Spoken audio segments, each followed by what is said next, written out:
Kweli. Kwa hiyo mimi kila wiki ninapima. Kila wiki. Ukiona nimesafiri tu, basi lazima nipime.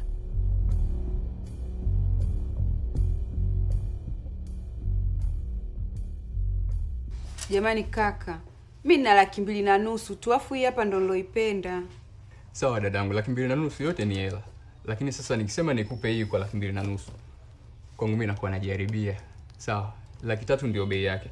Labda tu kwa kukusaidia hii hapa kwa 3. Hapana, mimi hapa ndo nimeipenda. Na 2.5 hiyo, nifanye 2.5 kakaangu. Dada, sikia nikwambie kitu kimoja. Hii hapa pesa ambayo mimi nanunulia.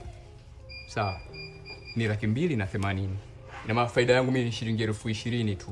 Nikisema nikupe hii kwangu mimi kidogo inakuwa shida. Sasa rafiki yangu nikisema tena nikuzie hii kwa 2.5, sina kwa shida kwangu.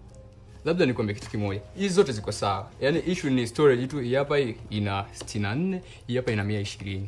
Na ndio hii hapa ninayoitaka kakaangu kweli.